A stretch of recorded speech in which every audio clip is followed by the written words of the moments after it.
I'm Heather, and I have always loved to travel. So when I got the idea of driving across Canada by myself, I had to make it happen. I spent a year saving and planning for this trip, and on July 2nd, 2022, I headed out from my hometown of Waterford, Nova Scotia, to drive 6,500 kilometers to Horsefly, British Columbia, and back again. It turns out there's more to see in this beautiful country than just the Trans-Canada Highway, and by the time I returned home 42 days later, I had gone 16,000 kilometers in my Jeep Wrangler, hauling a tent trailer. I had seen some amazing things, and had the definition of a trip of a lifetime. You want to hear me say that things didn't go exactly as planned, but the truth is there was no plan, only a sense of wonder. People ask me what the best part of the trip was, and truthfully, it was simply taking the trip. Come with me now as I share my adventures from coast to coast in this beautiful country that we call Canada.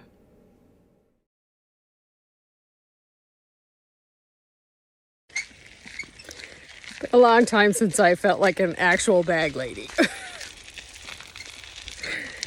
At the campground here in Quebec, you can't drive anywhere, so they have these little trolleys for you to pick up your supplies and take them back to the parking lot.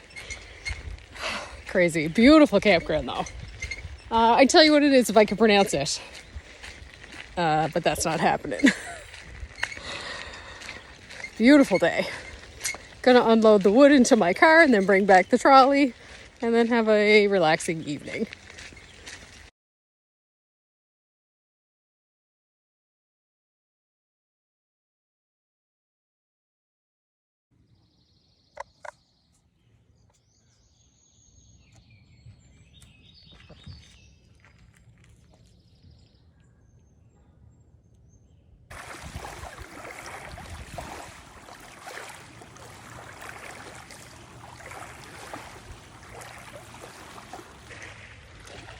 Just out walking on a trail at the campground here in, I'm gonna say it's pronounced Lac Temiscouata?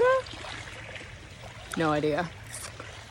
Anyway, following the lake, there's a nice trail, and spotted this little beach and come down here and just kept walking along the gravel, and I found this cute little spot right here. And there's actually a log here to sit on. It's quite nice. My mom just called. I was like, what are you doing? It's like, oh, I'm just walking in the woods, which I knew would drive her crazy. Oh my God, are you by yourself? Obviously.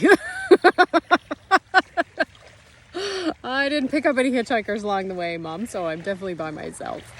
Oh my God, where are you? I'm in the campground. I'm on the trail. Calm down. I get it though. It really freaks people out when you do things you're not supposed to do or that they've decided you shouldn't do. But I mean, it's just a trail. And it's fun. I love it. It's actually been a long time since I've been hiking. Probably over a year. So getting out a couple times this week was quite nice. And I put my boots on this time, so I'm actually prepared. And yeah, it helps when you have the right equipment and you're just out for a saunter. So tomorrow I'm heading to Ottawa. I am realizing that when Google Maps says it's going to take 6 hours, it really takes 8. I think that's a combination of stopping and hauling the trailer.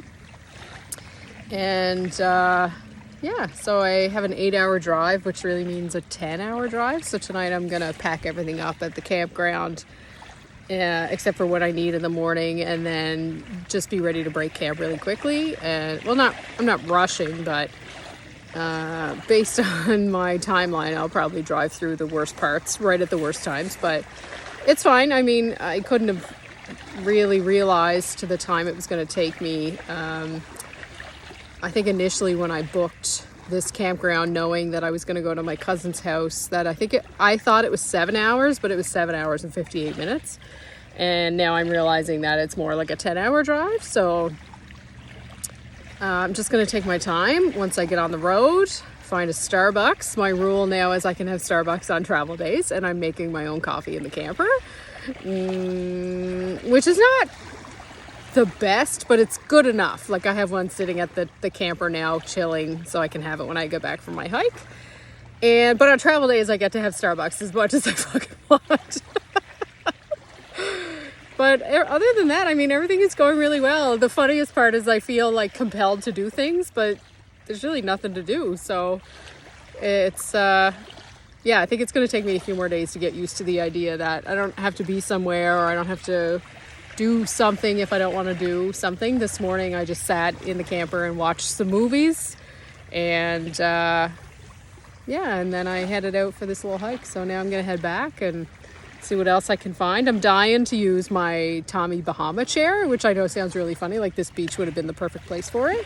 So I don't know, maybe I'll land back here later with it. But what I'm realizing is there's certain things that when I leave the camper, I know it's only been a few days, but and it's hot as balls out. Oh my God. When I leave the camper, there's certain things that I want to have with me. So, you know, the hike I did the other day, I realized, like, don't go hiking in sneakers, Heather. You have fantastic hiking boots with the proper socks so you don't get blisters, because I got blisters the other day. So I did that today.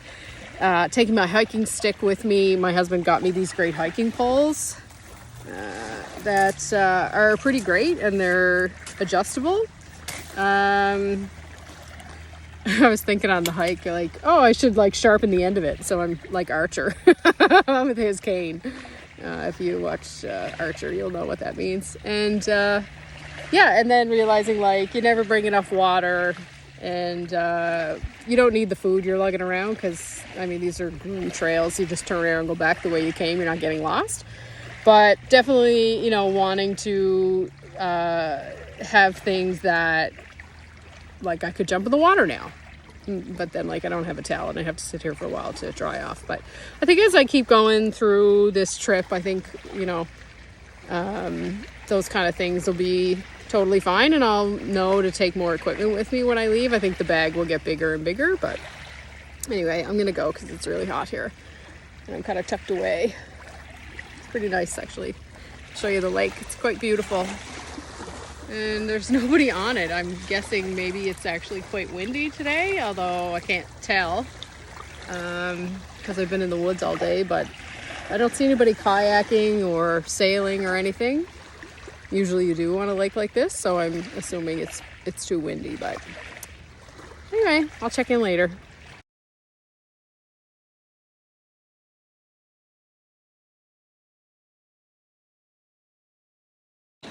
It's very early. I think it's 20 after 6. I'm just having some breakfast. It is pouring, raining like I've never seen, and I have to pack up the camper. And is that a bug on me? No. Oh, there's no. Oh, they're woolies. Yeah. Okay, that's fine. So it takes a little bit of preparation to pack up a camper in the rain at 6:30 in the morning while people are still sleeping. I tried to do some of that prep last night, and now I'm trying to get everything done inside the camper that needs to get done before I collapse it, or at least get as much done inside before I go outside. Which I'm not looking forward to. So I actually have a whole other entire set of clothes. I did bring my hunter boots. I've never taken them with me traveling before, and I just decided when I was packing, I'm going to take these because if it gets rainy, I'm going to want them. So this morning, the canopy of the camper was dipping with water because it literally rained since 9 o'clock last night. And I went out with my flip-flops and hit the canopy and then readjusted it, and it all came crashing down on me. And so that was outfit number 1 ruined. And then I remembered I had my friggin' boots.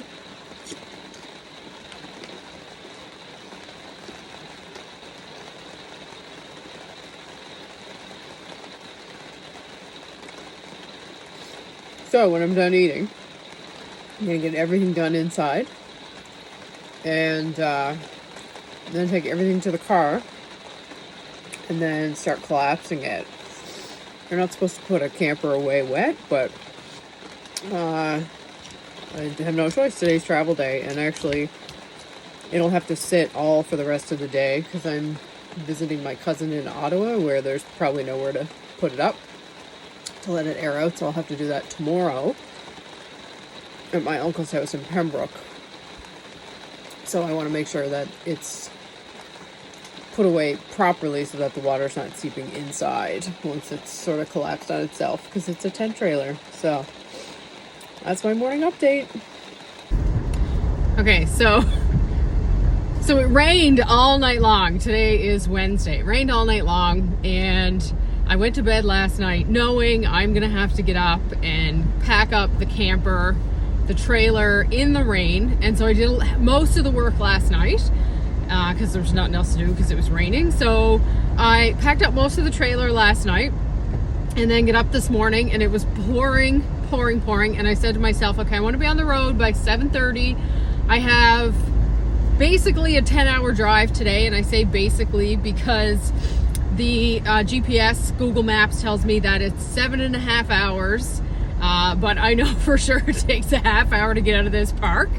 And with traffic and it's raining and just stops and hauling the trailer slows me down. So what I figured over the last 5 days is that anytime Google Maps tells me it takes a certain amount of time to get somewhere, it definitely takes me like 2 hours longer. So I'm prepping for a 10-hour drive today, so I wanted to be up at 7:30 and on the road. So it was 8 o'clock basically by the time I get out, which is not too bad. I ended up actually having a shower because after putting everything away in the rain, I felt disgusting, and I can see fucking sun right ahead of me, right fucking straight ahead of me. Anyway, funny story. So I'm in Lac Temiscouata, I think it's called, in northern Quebec, and I had no idea what this place was. I actually thought it was a Canadian national park, and like all things Quebec, I get here with my Canadian National Park Discovery Pass, and they're like, no, this is a Quebec National Park. And I was like, sorry, what? Do you know what the word national means? Apparently not. No. There are this isn't a national park as in Canadian. It's a national park as in Quebec National. Anyway, fuck. So, whatever. Fine. I picked this literally off the map because I was like, I'm going to have like an 8-hour drive the day before. This is a good place to stop. And I wanted to stay in national parks / provincial parks. So anyway, I didn't school the guy on the fact that this was actually a provincial park. And in every other province in Canada, it would have been called a provincial park. Whatever. It was like, okay, I'll pay the $9 to get in. Fine. Okay, so it is 16 kilometers from the entrance of this park to where I was camping, to the campground, and then another 2 kilometers into my campsite. So when you're coming into a place and you're all frazzled at the end of the day, you don't pay a lot of attention to where you're going. You're just following the directions of the guy who said whatever he said. And the problem right now is I cannot remember what he said. So I'm coming out of the campground and everything's in fucking French. And I have always said, I have always said I'm someone who can read French. Like, no, not this French. I can't read this French. So there's no internet access. I have no data. I have no cell service. There's no fucking Wi-Fi here. And I think I have made a wrong turn. I came to a T junction. I couldn't read the signs. None of them said sortie as an exit because I knew that fucking word. So I flipped a coin basically in my head and I said, fuck it, I'll just keep going straight. And if that's not it, within 10, 12 kilometers, I'll know that's not it. I'll turn around and I'll come back and I'll hit this T junction and I'll go out the other way. The problem was I couldn't remember if I had turned left when I came into the park. So I come to this station and I don't recognize it at all. It's like a gift shop, check-in area. And I'm like, oh my God, I've gone the wrong fucking way. So there's this thing. Oh, there's a sign that says au revoir. Yeah, fuck you guys. Au revoir. You could have put that sign back there. Anyway, there's this building and I'm like, fuck, I don't recognize this building.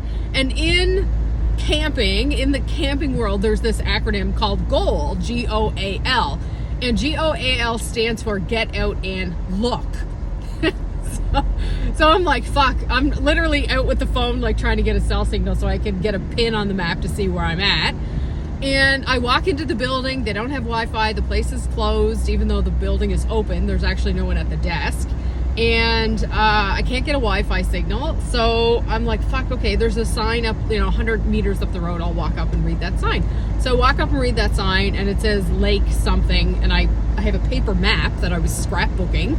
And I pull out my planner, my journal, and I look at the map, and I'm like, is this the exit? Is it just that I don't recognize it because I'm looking at it from a different perspective? So, side note, a couple years ago, my husband and I were hiking on this 92-kilometer trail, and we kept stopping just in random places looking for these shelters, which by our count were totally random. It's not like they were 5 kilometers or anything like that. They were totally random. And it would just so happen that every time we would stop, and then we would like pack up all our shit and keep walking, keep hiking, we would come across one of these shelters within 100 meters of where we were. So I remember that this morning, and I remember get out and look at the goal. So I get out of the Jeep, and I'm walking up the center of this road. There's nobody around. It's fucking 8 o'clock in the morning and it's raining. And I'm like, is that the check-in building? Like the little fucking hut that looks like a porta potty? So I was totally prepared to back. Now I'm on a dirt road. This is where I'm at. I was totally prepared to back the Jeep up because I had parked it in such a way that if I had to maneuver, I could back up and go back the other way. I was totally ready to back it up and go back the 13 or so kilometers, 12 kilometers to where I had come from to ask, how the fuck do I get out of this park? When I just so happened to look, like literally was like, go another 100 meters, Heather. Get out and look. There's the fucking building at the exit. So, moral of the story is I constantly feel like that. Like, oh, just go a little further, just go a little further. And most times I don't. And today I was like, I'm not fucking around. Like, I have a 10-hour drive. I don't have time to backpedal. Just get out and look. And so I walked the 100 meters and there's the goddamn exit. And like not a fucking sign anywhere until you get out of the building and it says au revoir. Gosh, how come you don't speak French, Heather? Because I say things like au revoir. Anyway, that's my story for today. I'm headed to Ottawa to see my cousin Shannon. And another fun story, I Googled her address last night because I have fucking service in my cell phone in the middle of nowhere campground on a lake. So I Google her house and a picture comes up, in Google Maps. And there's a car parked out in front of her house, and it's my husband's old Kia Rio that we had when our son was born, and I can see the car seat in the back of the car. That's how I knew it was her car, our car. And that was taken the weekend my cousin Sean and Laura were married. And I messaged my cousin Shannon. I was like, this is our car. Like the Google car or truck or whatever. My camera just shook sideways. The Google car went by the day we were parked in front of my cousin's house for her brother's wedding. So anyway, that's enough. I'm done. I gotta drive. I gotta figure out where the fuck I'm at and how to get the hell out and go back and find a Starbucks. I made coffee last night and I put it in my Starbucks cup, but I don't have any ice, so all the ice in the bottom of the Yeti is finally melted, so I also have to find ice. And yeah, and it's so funny because when you're coming out of places, that dirt road patch seemed like it was going to last forever when I was coming in because, oh my god, because you don't know where you're going. But just on the way back out, that was a pretty quick 13 kilometers, even though I still had no idea where I was going. And I just got dirt all over the trailer. It's disgusting. Okay, I gotta find myself here, and I will talk to you later. Okay, we're 1 kilometer from Ontario. Good riddance, Quebec. I will try my damnedest not to see you on the way back. Speed limit's 100 in Quebec. Everything else is great. Just like drive so slow. Just keep driving slow. Yeah. All right, let's do this, Ontario.